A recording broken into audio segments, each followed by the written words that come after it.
নমস্কাৰ বোলছবি.com-ৰ নিয়মীয়া শিতানৰ পৰা ফালৰি কাটি আজি অন্য এটা বিষয়বস্তুৰ ওপৰত আমি আলোচনা কৰিবলৈ আগবাঢ়িছোঁ। আজি আমি আলোচনা কৰিম এটি গানৰ ওপৰত।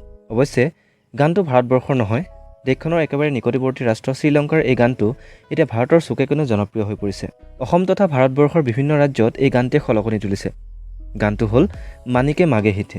শ্ৰীলংকাৰ গায়িকা য়োহিনী বৰ্তমান এই গীতটিৰ বাবে জগত বিখ্যাত হৈ পৰিছে।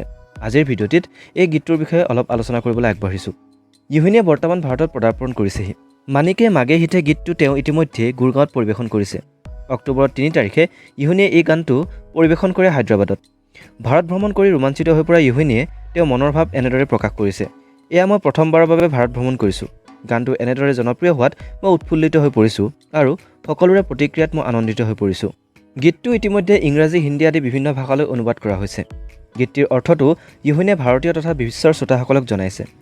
অসমীয়াত অনুবাদ কৰিবলৈ হ'লে এই গীতটিৰ ভাৱাৰ্থ এনেধৰণৰ হ'ব: প্ৰিয়া, তুমি মোৰ হিয়াত, তোমাক লৈয়ে মোৰ প্ৰতিটো কহুৱা অনুভৱ, সেয়া যেন একুৰা জুই লাগে, তোমাৰ দেহ বল্লৰীয়ে মোৰ চকুৰ পতা জাপ খাবলৈ নিদিয়ে, মই তোমাতেই মগন, তোমাৰ অসীম বসতি মোৰ হিয়াত, তুমি যেন যুগ যুগান্তৰৰ পৰাই চিনাকি, তুমি ঈশ্বৰীৰ দৰে মোৰ মন উৰে, তুমি মোৰ মৰমৰ, প্ৰিয়া তুমি মোৰ হিয়াত।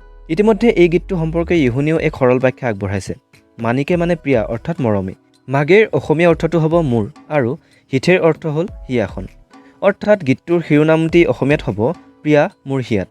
মানিকে মাগে হিথে শীৰ্ষক এই গীতটিৰ স্ৰষ্টা হ'ল দুলাঞ্জা অলভিছ। এই গীতটিত সংগীতৰ সমন্বয় কৰিছে সমত সংগীতে।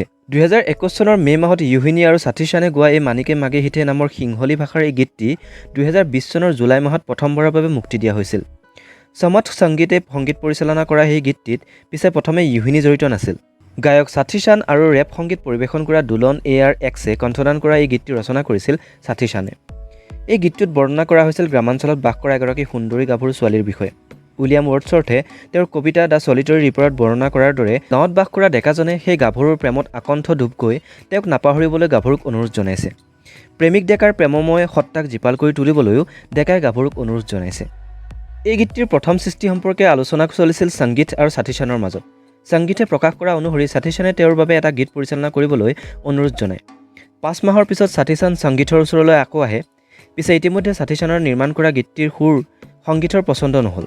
সংগীতে সাথী চানৰ বাবে এটা নতুন গীত প্ৰস্তুত কৰি তোলে। সেই গীতটিয়ে হ'ল মানিকে মাগে হিথেৰ আচল সংস্কৰণ। সেয়া অতিমাৰীৰ সময়। সেই সময়ছোৱাত সংগীতে এক বিশেষ উদ্দেশ্য লৈ য়োহিনীক লগ ধৰে। সংগীতৰ কথামতে সাথী চানৰ সৈতে য়োহিনীয়ে গীতটি গোৱাত সন্মতি প্ৰদান কৰে। পৰৱৰ্তী পৰ্যায়ত য়োহিনী আৰু সাথী চানে গোৱা গীতটি বিভিন্ন মাধ্যম যেনে এপল মিউজিক, এমাজন মিউজিক আদিত উপলব্ধ হয় আৰু জনপ্ৰিয়তা অৰ্জন কৰে। অৱশ্যে গীতটিৰ লগত জড়িত হৈ থকা শিল্পীসকলেও এই গীতটিয়ে এনে জনপ্ৰিয়তা অৰ্জন কৰিব বুলি সপোনতো ভবা নাছিল। এই সম্পৰ্কে সংগীতে নিজৰ অনুভৱ প্ৰকাশ কৰি গানটি যে নিশাটোৰ ভিতৰতে জনপ্ৰিয়তাৰ শিখৰ পাব সেয়া ভবা নাছিল বুলি স্বীকাৰ কৰে। একেদৰে শ্ৰীলংকাৰ সংগীত বিশ্বত লাভ কৰা সমাদৰে দেশখনৰ নাম উজ্বলাই তোলে বুলি তেওঁ মন্তব্য কৰে। এই সম্পৰ্কে সংগীতে এক সাক্ষাৎকাৰত নিজৰ মত প্ৰকাশ কৰে এনেদৰে: ইমান সফলতা লাভ কৰা কথাটো এতিয়াও মোৰ সপোন যেন লাগে আৰু মই অসম্ভৱ সুখী। য়োহিনী আৰু সাথী চানে গোৱা গীতটিৰ ভিডিঅ' প্ৰস্তুত কৰে হাছিদ আৰিয়ানে। মিউজিক ভিডিঅ' প্ৰস্তুত কৰি জনপ্ৰিয়তা অৰ্জন কৰা আৰিয়ানে পাৰিপাৰ্শ্বিক দৃশ্যগ্ৰহণৰ ওপৰতো বিশেষভাৱে গুৰুত্ব আৰোপ কৰে। গায়ক আৰু গায়িকাৰ চকু, তেওঁলোকৰ বিভিন্ন অভিব্যক্তি আদিৰ সমন্বয়ে এই ভিডিঅ'টিক সমৃদ্ধ কৰি তোলে। গোলকীকৰণৰ ফলত পৃথিৱীখন যেন গাঁও এখনলৈ সলনি হ'ল। সৌ ক'ৰবাত ৰিং এটা মাৰিলে শুনা সৰু গাঁওখনৰ দৰেই শ্ৰীলংকাৰ শিল্পীয়ে গোৱা গীত এটা সমগ্ৰ বিশ্বতেই জনপ্ৰিয় হৈ পৰিল। ভাৰতবৰ্ষৰ বিভিন্ন ৰাজ্যত বিভিন্ন ভাষাত আজিৰ তাৰিখত এই গানটি বিভিন্নজন শিল্পীয়ে গাই আছে। কোনোবা নৃত্যশিল্পীয়ে গীতটিৰ সৈতে নৃত্যত মগ্ন হৈ পৰিছে। আমাৰ অসম তথা উত্তৰ পূৰ্বাঞ্চলৰ কণমানি শিল্পীসকলেও মানিকে মাগে হিথে গাই প্ৰশংসা বুটলিছে। য়োহিনীৰ উজ্জ্বল চকু দুটাত তিৰবিৰাই থকা জ্যোতিয়ে যেন ভৰ কৰিছেহি সেই সকলো শিল্পীৰ চকুত। সেই জ্যোতি প্ৰবাহিত হৈছে আমাৰ বুকুত। গীতটিৰ কথা নুবুজাকৈ হ'লেও আমি যেন তাক সযতনে আঁকোৱালি লৈছোঁ। অন্তৰৰ অভ্যন্তৰত বাজি উঠিছে মানিকে মাগে হিথেৰ প্ৰতিধ্বনি।